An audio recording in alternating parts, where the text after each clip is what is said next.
Pessoal, bom dia a todos. Bem-vindos a essa conversa que está associada ao tema de geotecnia e meio ambiente. Nós escolhemos, no dia de hoje, um tema que consideramos, entre todos, o mais importante. O tema que consideramos, entre todos, aquele que é estratégico. Estratégico porque produz o maior número de dúvidas, o maior número de incertezas nos profissionais que trabalham na concepção de projetos geotécnicos. E por isso que a gente vai concentrar essa conversa justamente no encaminhamento deste processo. Como conceber um projeto geotécnico? Ou, dito de outra maneira, como desenvolver um projeto conceitual na área de geotecnia? Ou seja, como encontrar a melhor solução que possa ser proposta para a solução de um problema de engenharia. Ou, dito de outra maneira, como compatibilizar as características de uma estrutura com as condições ambientais da área onde este projeto vai ser implementado. Ou, dito de outra maneira, como tirar esse projeto do chão, aí numa concepção bem coloquial. Como eu devo fazer para começar a produzir uma solução de engenharia geotécnica para um grande projeto. Na minha experiência, como professor, como consultor ou como projetista, eu consegui identificar que essa é justamente a área que provoca o maior número de incertezas. Um profissional, um jovem profissional, não sabe como identificar a complexidade da natureza de tal forma a escolher as melhores soluções para aquele projeto. Um profissional experiente consegue fazê-lo, mas normalmente de forma empírica, sem ter um modelo conceitual que possa dar suporte ao seu processo de tomada de decisão. E é justamente esse o nosso desafio nesse dia de hoje. E é justamente o que eu quero colocar para vocês. Então vamos lá. Eu vou iniciar sendo provocativo. Para enfrentar os desafios do presente, eu preciso conhecer o passado. Mas conhecer o passado parece uma coisa chata. Só que, na realidade, conhecer o passado nesse contexto, ele nos permite trabalhar com uma infinidade, ou responder uma infinidade de problemas contemporâneos. Por exemplo, vamos contextualizar. Se eu dissesse para vocês, o nível do mar está subindo, está se elevando, e como decorrência existem problemas de integridade de obras nas costas brasileiras? Isso é verdade ou isso é mentira? Nós estamos frente a um problema real ou isso são fake news? E se eu estendesse essa pergunta para perguntar para questionar se a elevação do nível do mar é decorrente da ação antrópica, é decorrente da emissão de CO2, o homem é que está causando a elevação do nível dos mares. Isso é verdade ou isto é fake news? Ou se o planeta está em perigo frente às alterações ambientais pelas quais nós estamos passando nesse começo de século XXI. Todos esses questionamentos, ou a resposta a todos esses questionamentos, ela está justamente no âmbito de conhecer os problemas geotécnicos, de conhecer os problemas geotécnicos, de conhecer os problemas de formação do ambiente e de estabelecer uma relação entre geotecnia e meio ambiente, entre engenharia e meio ambiente. E é isso que eu vou contextualizar com vocês, fazendo um passeio pelo passado. Aqui nós temos um mapa mundi, do qual todos nós somos extremamente familiarizados. É uma visão que nós vemos, que nós temos conhecimento no nosso dia a dia. No entanto, esse mapa mundi, que representa os continentes já na sua configuração atual, não é um mapa mundi deste momento. Ele representa 18 mil anos atrás. A configuração dos continentes já está estabelecida. Mas a grande diferença é que os mares estão congelados. A temperatura na Terra há 18 mil anos atrás era da ordem de 4 a 6 graus menor que a temperatura atual. E esta variação é suficiente para produzir o congelamento dos níveis no nível dos mares. E esse congelamento e essa variação de temperatura, esse resfriamento, ele produz uma série de impactos ambientais, geotécnicos, porque esse é o objetivo do nosso trabalho, mas mesmo de sobrevivência. O Homo sapiens, os nossos antepassados, nesse período, estão no centro da África. Por quê? Porque estavam procurando as maiores temperaturas e as melhores condições de sobrevivência. Só que o nível de disputa por sobrevivência é muito grande e o Homo sapiens começa a emigrar. O Homo sapiens, que é nômade, começa a emigrar à busca de alimentos em vários locais. E essa migração, esse deslocamento é feito em pequenos grupos de 10 a 12 pessoas que se deslocam durante o dia à procura de alimento e procuram se abrigar à noite à procura de proteção. Ora, esses nossos antepassados migram da África para a Europa, porque atravessam o Oceano Mediterrâneo, que está congelado. E começam gradativamente a se deslocar, caminham para a Ásia, sobem para a Sibéria, atravessam para o Alasca e chegam na América do Norte. Depois se deslocam gradativamente para a América Central e finalmente para a América do Sul. O paraíso era o Brasil, que foi encontrado ao final de todo esse processo. Com o final da era glacial, o que acontece é o aumento do nível dos oceanos. E com esse aumento, nós temos grandes rios sendo formados dentro dos continentes. Esses rios são áreas férteis e permitem ao homem deixar a sua atividade migratória e nômade para se estabelecer. Começa a haver excesso de alimentos e com isso começa uma organicidade social que nos leva aos dias de hoje. Ora, essa explicação, que é uma explicação sociológica, antropológica, ela tem forte impacto em todos os processos de engenharia, que é o objetivo da nossa discussão. E vejam que no âmbito desta apresentação geológica, nós já conseguimos responder a uma das questões. O nível dos mares varia constantemente em função de períodos glaciais.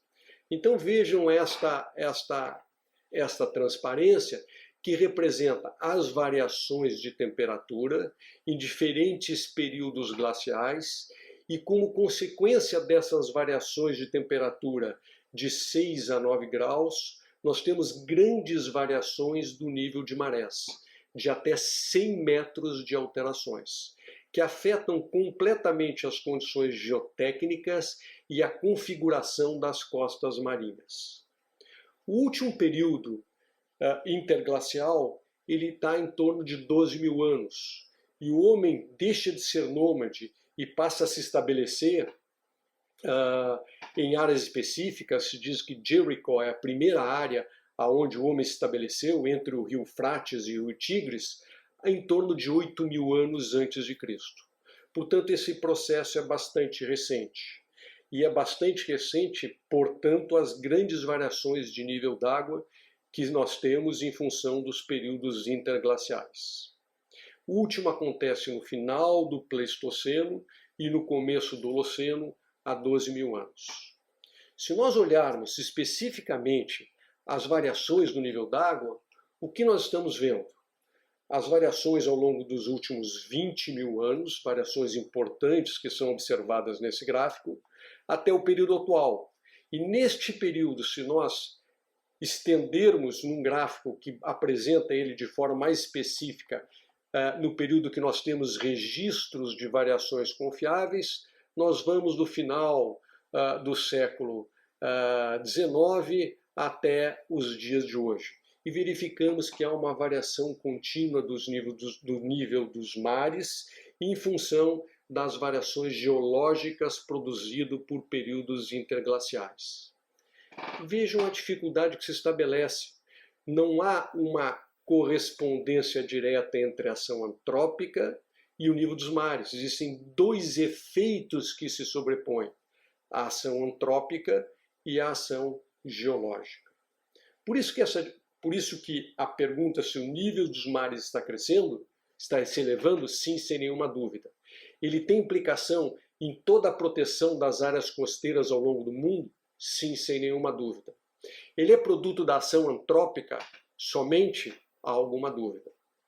Essa dúvida hoje, para muitos cientistas, deixa de ter importância, porque, na verdade, alguns cientistas estão dizendo que nós saímos do Holoceno e entramos no Antropoceno, uma nova era que é determinada pelas ações do homem sobre o ambiente. Por quê? Porque o nível de extinção de espécies pela ação humana é tão grande, é tão sem precedentes, que ele tem que ser controlado. E as questões de sustentabilidade têm que estar na nossa agenda contemporânea como engenheiros e como cidadãos. Ok? Então começamos a resolver, fazendo essa viagem pelo passado, começamos a contextualizar alguns problemas do presente. Como isso afeta o nosso projeto geotécnico? Como isso tem interferência na nossa discussão, que é justamente estabelecer a concepção de um projeto? Todo o meu modelo mental ele está resumido a essa figura que aparece nesse momento para vocês. Vejam, a Terra tem em torno de 4,5 bilhões de anos. E ela foi formada mais ou menos como uma esfera, porque a aglutinação de partículas se dá com forças gravitacionais que produz essa forma geométrica perfeita. Mas depois da sua formação, passam a haver embates importantes da natureza. Embates de variações de temperatura entre a superfície e o centro da Terra, que produz grandes elevações, grandes erupções. Como na natureza nada se cria, tudo se transforma, se eu tenho uma grande elevação num certo local, eu vou ter como uma consequência uma grande depressão em outro, para que a quantidade de matéria não se altere. Então eu tenho um morro formado num certo local e tenho uma grande depressão adjacente a ele. Agora lembrem-se, nesse processo começa um embate constante da natureza. E nesses dois ambientes, elevação e depressão, eu tenho como consequência condições ambientais e geotécnicas completamente distintas, que afetam todo o nosso processo de tomada de decisão quando fazemos a concepção de um projeto geotécnico. Deixa eu contextualizar isso com vocês, ok? Vejam, nós temos a rocha colocada na posição junto a esta grande elevação. E aí começam as variações de temperatura durante o dia e durante a noite. As variações de temperatura gerada pelas diferentes estações do ano. Este material rochoso, ele dilata e contrai continuamente e começa a ter um fraturamento superficial. Depois nós temos grandes chuvas, períodos de grande intensidade de chuva, que lavam o material que está nessas fraturas. A consequência desse processo é que essa rocha se transforma num manto de solo residual. E esse solo residual guarda todas as características da rocha de origem. Esse solo residual tem, em última análise, memória. Ele vai lembrar a coesão da rocha de origem, portanto esse material será coesivo, e ele vai lembrar as características de formação dessa rocha. Portanto, ele vai ter um conjunto de fraturas e de fragilidades que foi herdada da rocha de origem. Este é o solo residual. Esse solo residual apresenta uma granulometria muito variada e cores também muito variadas. Ele pode apresentar quartzo, feldspato, mica, ele terá coloração vermelha, amarelada, esverdeada em decorrência desses materiais. Ele é fácil de ser identificado. Raramente o nível d'água está próximo à superfície. ele normalmente está a uma certa profundidade, porque esse material é produto de uma grande erupção inicial, que é o que deu origem a esse ambiente de solo residual. Ok? Agora vamos olhar o solo sedimentar. Eu estou em presença de uma grande depressão, mas lembrem-se, nós temos grandes variações de nível d'água que atingem dezenas ou mesmo uma centena de metros. Então nós temos transgressões e regressões marítmicas. O mar avança sobre o continente numa transgressão e traz com ele arrastado todo um conjunto de materiais que vai se depositar no fundo dessa depressão. Esses materiais têm uma granulometria maior porque são arrastados e eles formam uma camada arenosa no fundo desta depressão. Quando esse sistema estabiliza, existe a formação de um lago e começa a haver sedimentação gradativa de materiais, que vai formar sobre a camada arenosa uma camada argilosa. E até que termina esse processo de transgressão. Esse período geológico vai se repetir numa nova era glacial, num novo período de transgressão e regressão. E como consequência, neste vale, nesta depressão, nós teríamos um conjunto de sedimentos, e por isso chamamos esse solo sedimentar, que será formado por camadas alternadas de areia, argila, de espessuras diferentes, como decorrência das formas, das características locais desses processos de formação. Todos esses solos se formam dentro d'água, esses solos são hidromórficos, então o nível d'água está na superfície. As colorações desse material sedimentar são mais pálidas, são mais esbranquiçadas, ou mais tendendo à condição de preta quando nós temos matéria orgânica. O ambiente residual e o ambiente sedimentar são completamente diferentes. Se nós quisermos pensar na concepção de um problema geotécnico, a primeira resposta a ser dada é se nós estamos num ambiente residual ou se nós estamos num ambiente sedimentar. Esse é o primeiro grande desafio, porque ele acaba condicionando todo o processo de tomada de decisão.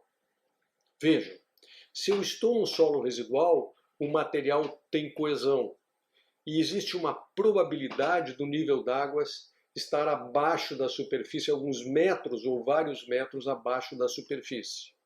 Portanto, ele favorece a escavação, ele favorece a implantação de obras de metrô, de subsolos em edificações, porque o custo de implantação da obra é viável frente às condições ambientais geradas nesse ambiente de solo residual. Se eu for para o solo sedimentar, eu vou encontrar uma condição exatamente contrária e adversa.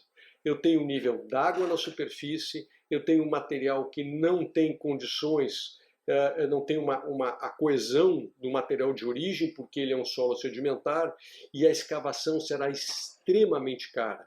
E ela vai ter que conter o material e conter a água que está na superfície. Normalmente o custo de implantação de uma obra de escavação é muito maior do que a utilização que vai ser dada a esse espaço. Se eu fosse contextualizar, eu diria, a grosso modo, que executar uma obra de metrô numa área como São Paulo é, em geral, bem mais fácil e economicamente mais atrativo do que executar essa mesma obra no Rio de Janeiro, ao longo da zona costeira. Executar uma obra de metrô numa cidade como Madrid ou como Londres é, em geral, mais fácil e economicamente mais atrativo do que executar uma obra de metrô em Tóquio ou em São Petersburgo. Porque num ambiente nós estamos mais para solos residuais e em outro ambiente nós estamos mais para solos sedimentares. Ok? Vamos imaginar que eu esteja falando em planejamento urbano, em drenagem urbana. Se eu estou em solos residuais, normalmente esses solos têm alta drenabilidade. Então eu tenho que preservar áreas verdes para permitir que quando haja chuva, essa chuva pode infiltrar. Se eu estou em presença de solos sedimentares, depende do material que eu tenho superficialmente. Por quê? Se a camada superficial for argilosa, ele não tem qualquer permeabilidade e ele não vai nem ajudar nem favorecer o processo de drenagem urbana. Mas se a camada superficial for arenosa, eu tenho que preservar áreas verdes porque ela favorece o processo de drenagem. Dando um exemplo brasileiro para contextualizar esse problema. Se eu estou no Rio de Janeiro, na Barra da Tijuca, o manto superficial é argiloso. Eu não posso escavar, o custo de implantação de obras civis é muito alto e a drenagem urbana não é favorecida porque o manto superficial é argiloso. Se eu me deslocar para zonas de maior ocupação na costa do Rio de Janeiro, saindo do centro e passando por Botafogo, por Flamengo, Leblon, Copacabana, Ipanema, o manto superficial é arenoso. E em sendo arenoso, ele favorece as condições de drenabilidade. Ok? A tipologia da construção. Se eu estou numa área residual, um solo residual, eu devo fazer uma edificação com um subsolo, para que esse subsolo forneça as vagas de garagem que permita a ocupação daquela edificação. Se eu estou em solo sedimentar, isso normalmente não é possível ou nem sempre é economicamente viável. Então voltamos ao Rio de Janeiro.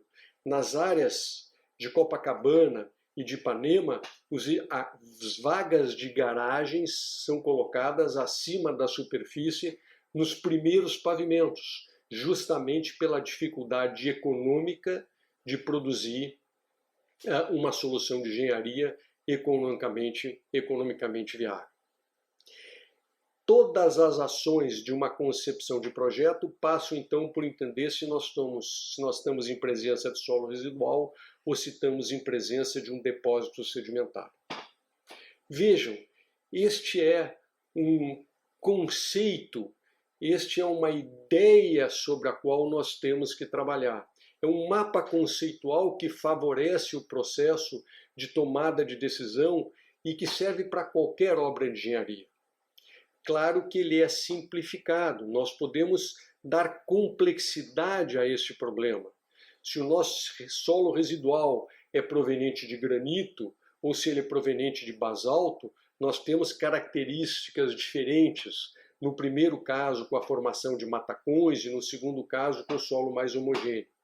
Mas sem entrar nas especificidades, o que nós fizemos hoje é trazer para vocês um mapa conceitual que deve preceder a todo o processo de concepção de um projeto de engenharia. Todas as técnicas de investigação geotécnica, todas as técnicas construtivas vão ser moldadas justamente pela ideia ou pelas condições ambientais de nós estarmos numa formação residual ou numa formação sedimentar.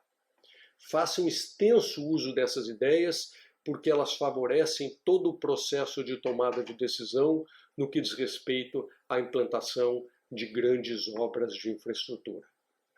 Espero que vocês tenham gostado e que tenham se beneficiado dessa discussão. Um abraço.